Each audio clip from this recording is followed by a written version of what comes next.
This story is from my Christmas experience about 10 years ago. I had just turned 6, my birthday being in November, so I was still riding the high from those celebrations as we got ready for the holiday. My birthday party actually happened on the same day as the famous Odell Beckham Jr. Catch. I lived in a house full of Cowboys fans, but I was a Giants fan myself. I remember the catch being talked about all night, even during my birthday celebration, making for an eventful birthday week. It's surprising I remember all this from being only 6. I didn't really understand football, but I grasped that the catch was something crazy. Mostly, I was just living in the moment and happy it was my birthday, like any kid would be. For my birthday, I received tickets to the Mavericks vs. Wizards NBA game on December 30th. I was a Cavaliers fan, but since we live in the DFW area outside Dallas, I knew a lot of Mavs fans and was a bit of a fan myself, so I was really grateful. It was going to be my first ever NBA game. Christmas Day came 5 days prior, and I got a brand new Odell Beckham Jr. jersey along with a Mavericks shirt and sweatshirt as I was becoming a sports fan.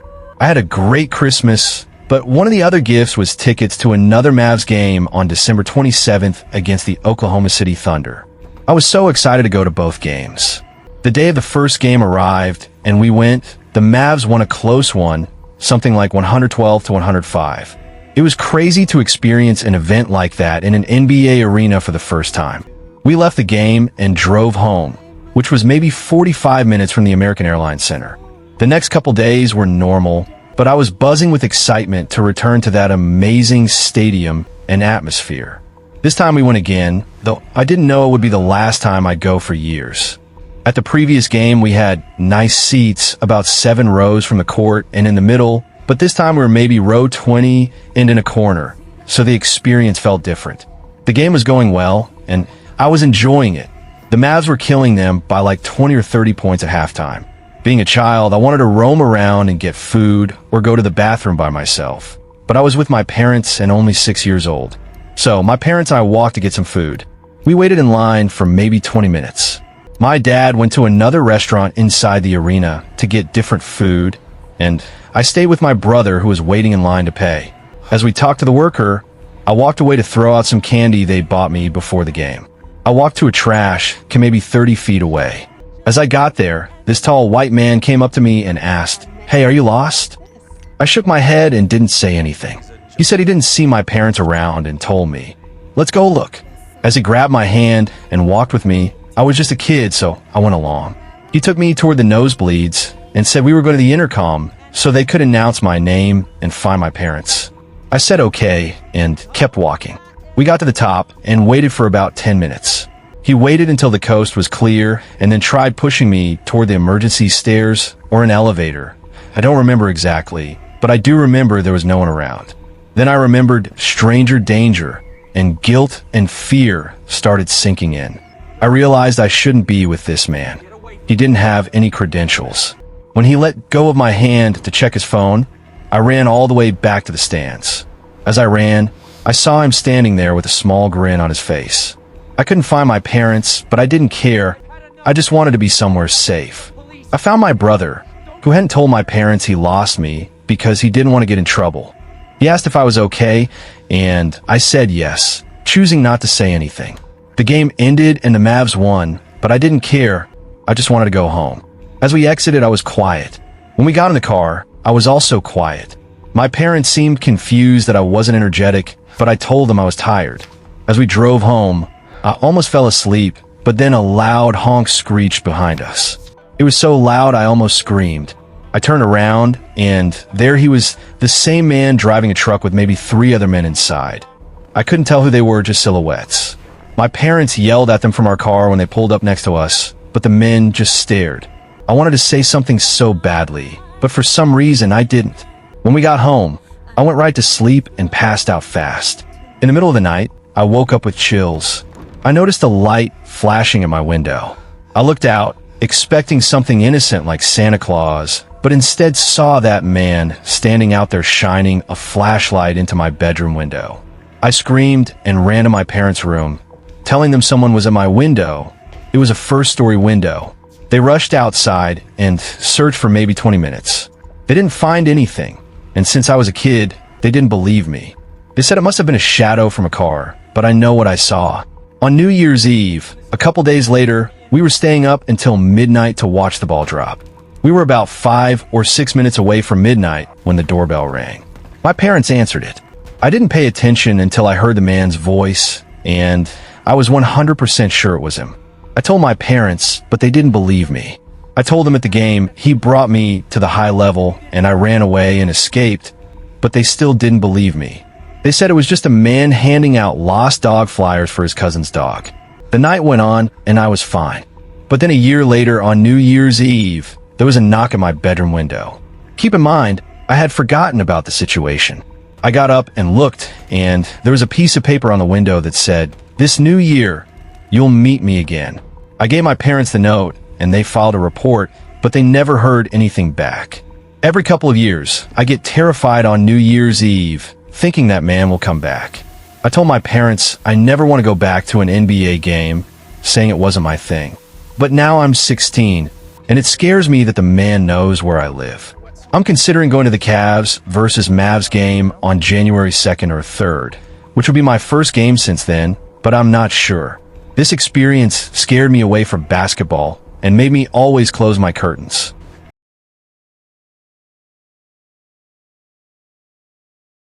I'm Gregory, and this took place last December while I was home alone for an entire week.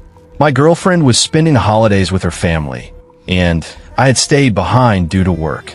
I reside in a quiet small-town neighborhood in upstate New York where the houses are fairly spread out, and most of my neighbors had left for Christmas, so I essentially had the whole street to myself.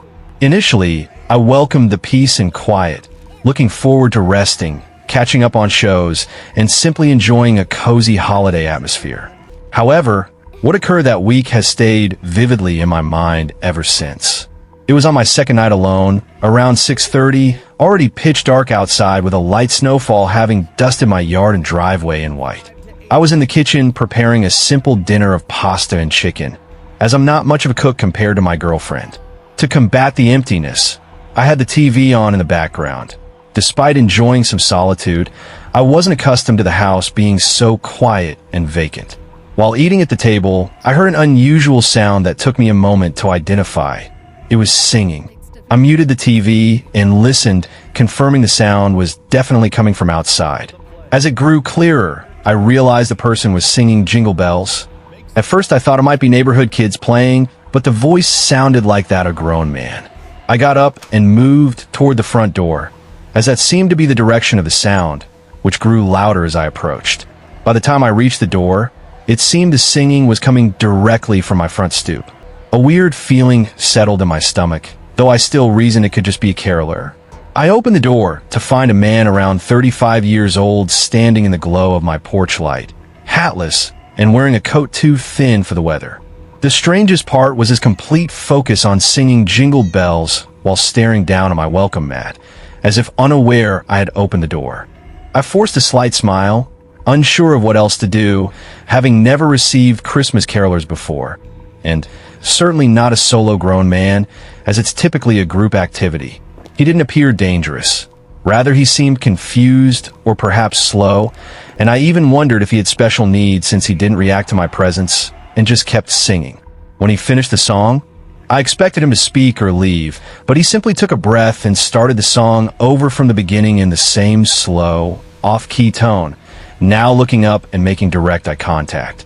My smile faded as the situation felt increasingly weird, and I stood there for another minute pretending to listen despite growing discomfort. I kept thinking he would stop after the second rendition, but he didn't, just looping the song repeatedly. Checking my phone, I realized nearly 4 minutes had passed with him singing Jingle Bells over and over. Finally, I'd had enough and politely thanked him before slowly closing the door, assuming that would prompt him to leave. However, even with the door closed, the singing continued without pause. I returned to the table and tried to ignore it, but the longer it went on, the more unsettling it became. The man didn't seem normal, and it bothered me that he remained right outside my door repeating the same song. I considered if he might have special needs and someone was waiting for him nearby, but I saw no one else outside, making the whole house feel uncomfortable, as if an intruder was encroaching on my personal space. I continued eating, but couldn't focus, and the singing persisted throughout my entire dinner. After about 10 straight minutes, it finally stopped, the sudden silence making me jump since I'd grown accustomed to the noise. I rose slowly and went to the front door window, expecting to find him gone, but he was still there, now positioned at the end of my driveway, facing my house, completely still and silent. At least I couldn't hear anything from inside. He was just standing in the snow, staring at the door, which felt worse than the singing, as if he was waiting. I opened the door a crack and told him he couldn't be there, that it was private property and he needed to leave. He didn't move at all, the whole scene feeling utterly unnatural. I finally warned him I would call the police if he didn't leave, then shut the door again. Watching from the window for another minute, I saw he still hadn't budged. Reluctant to actually call the cops, thinking he might have mental health issues, I decided instead to go upstairs, lock my bedroom door, and try to relax. Before changing for bed, I checked the upstairs window and saw he was gone from the driveway. Thank goodness, I thought the threat had worked. I got into bed, turned on a lamp, and started reading to wind down. About 20 minutes later, I heard something from behind the house and knew instantly what it was. The same man singing Jingle Bells again, except now it was coming from my backyard.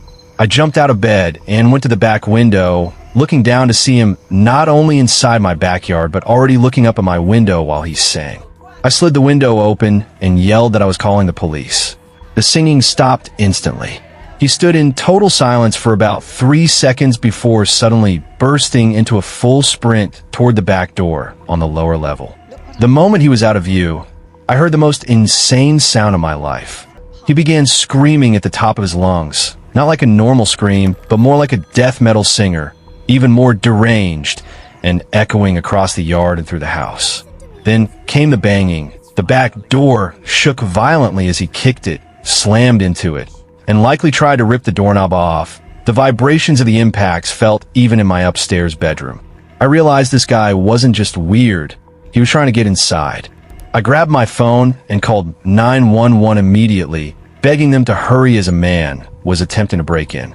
I stayed on the line while holding a baseball bat with my other hand, retreating into my bedroom closet and shutting myself in as the operator told me to stay hidden. I could still hear the screams and bangs from downstairs, each second feeling like he would break through. Then, just as suddenly as they started, the bangs stopped, leaving everything silent except for my own breathing. I didn't know if he had left or gotten inside, so I remained completely still in the closet until the police arrived. They checked the exterior and confirmed the back door was still locked, with the operator saying I could come out to meet them. Stepping outside to greet them, I finally felt like I could breathe again. We walked around the backyard and saw deep footprints in the snow, showing exactly where he had stood while singing to me through the window and where he had run to the back door. The footprints then led off into the woods behind my property. The cops followed the trail briefly, but returned, saying it wasn't worth going deep into the woods at night. They acted like it wasn't a big deal, telling me people act strange all the time, and that as long as I kept my doors locked, I should be fine. Their lack of interest in finding him bothered me greatly, but I was too shaken to argue. After they left, the house felt horribly empty and cold. I kept every door and window locked, double-checking them repeatedly. By then, I was completely over being alone and just wanted my girlfriend back home. I ended up going to my parents' place for Christmas Eve and Christmas, thankfully. As for that man, he never returned, at least not that I know of.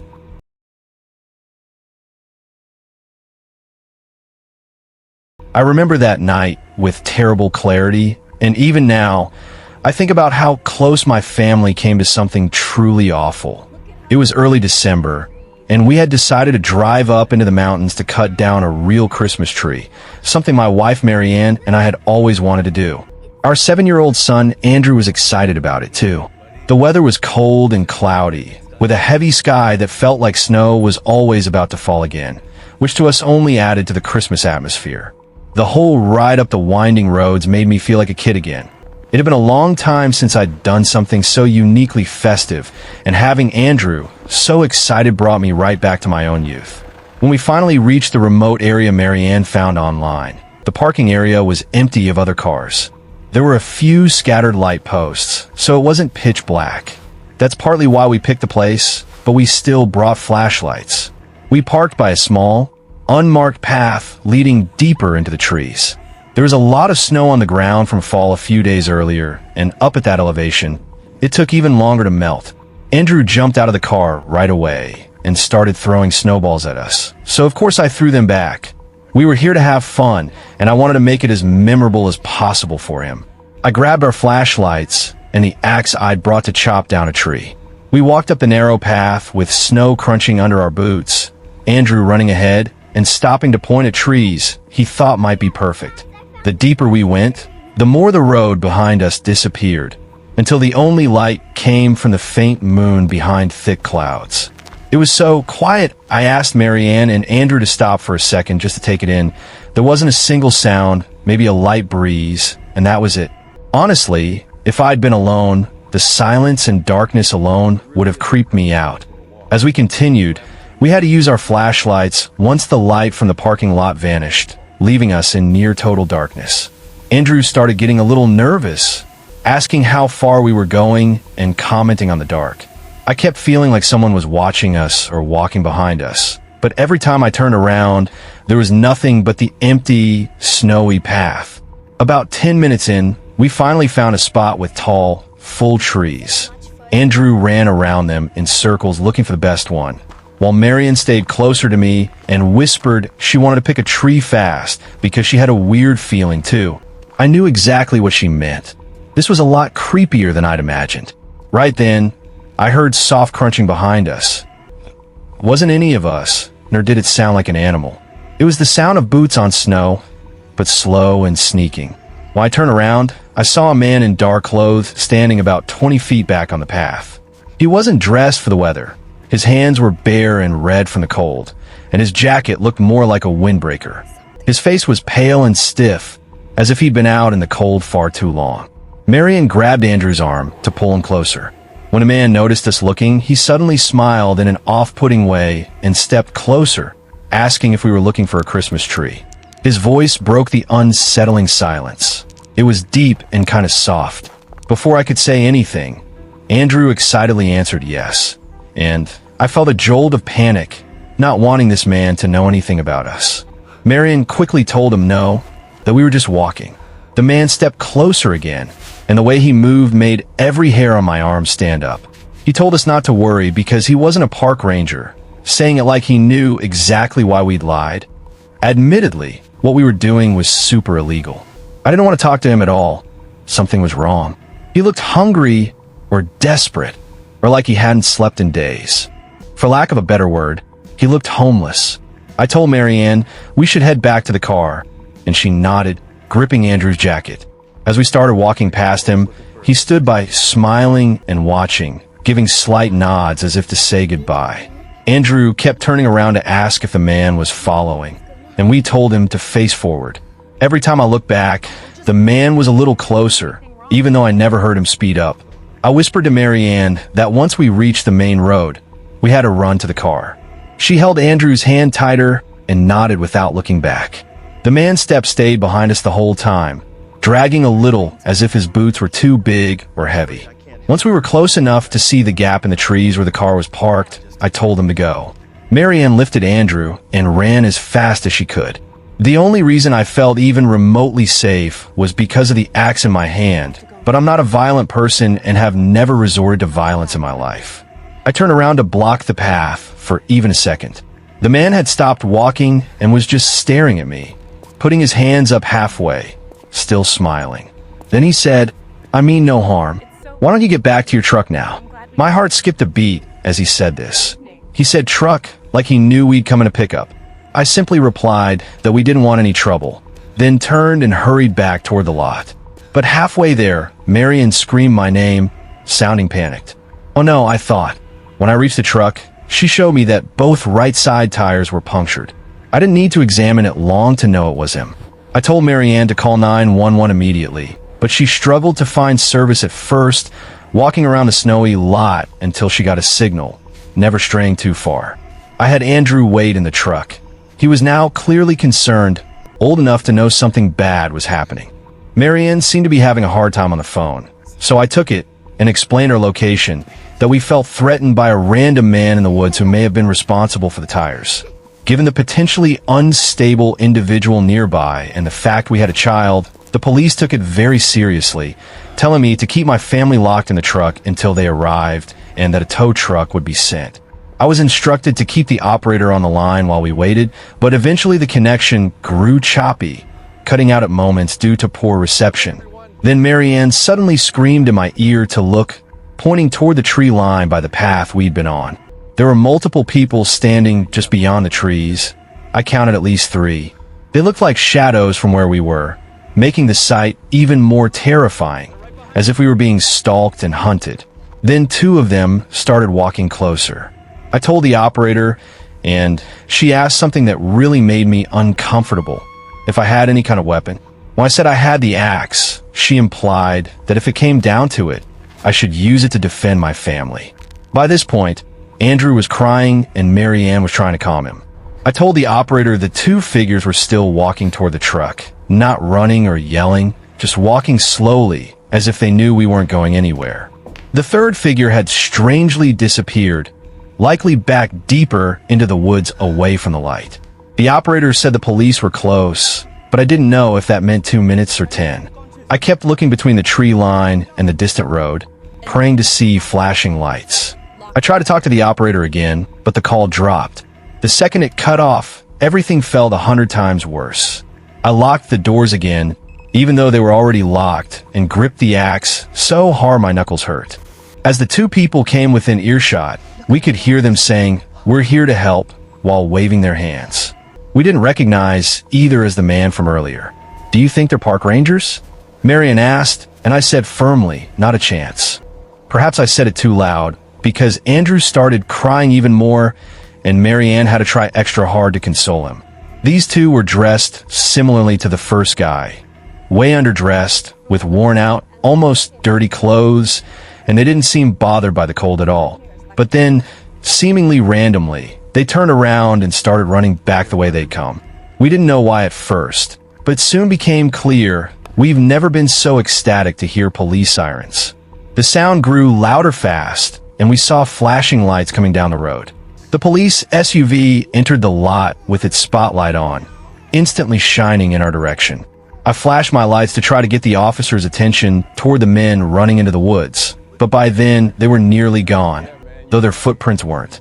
Once the SUV was next to us, 2 officers jumped out immediately with flashlights drawn, and I got out, practically on my knees thanking them, pointing in the direction the men had run. I said they'd disappeared into the trees, as if they'd rehearsed where to go. The police told us to stay inside the truck while they searched, and more units showed up within minutes, with 1 officer staying with us. Andrew was no longer scared, but rather excited again by the commotion and the sight of police. After a long search, the police came back and told us what I already knew they'd say. They didn't find anyone, just tracks in the snow that went deep into the woods and eventually spread out in different directions. They didn't know if the people lived out there or were part of some camp deeper in the mountains, saying sometimes drifters or squatters stay hidden in remote areas during winter. The tow truck eventually arrived, and the police stayed with us the entire time until our truck was loaded. We had to sit in the back of a patrol car to stay warm while they finished. No one said much. Marianne held Andrew in her lap, and I just stared out the window at the dark tree line, half expecting to see someone standing there again. On the ride back home, none of us talked. It was as if we were all afraid that saying anything out loud would make it real again. We never tried to cut down a Christmas tree after that, and we never went back to that mountain area. Even now, 10 years later, I refuse to go anywhere near it. To this day, what scares me the most is the thought that they had been watching us long before we even noticed them. They saw us arrive in that parking lot because they knew to strand us by slashing the tires, and they were waiting for us to go deep enough into the trees so we wouldn't make it back to the truck. We were lucky we trusted our instincts and decided to leave for the truck almost right away. We were also lucky I was holding an axe, which may have dissuaded them from doing something crazy. I don't like thinking about how close we came to potentially never going home.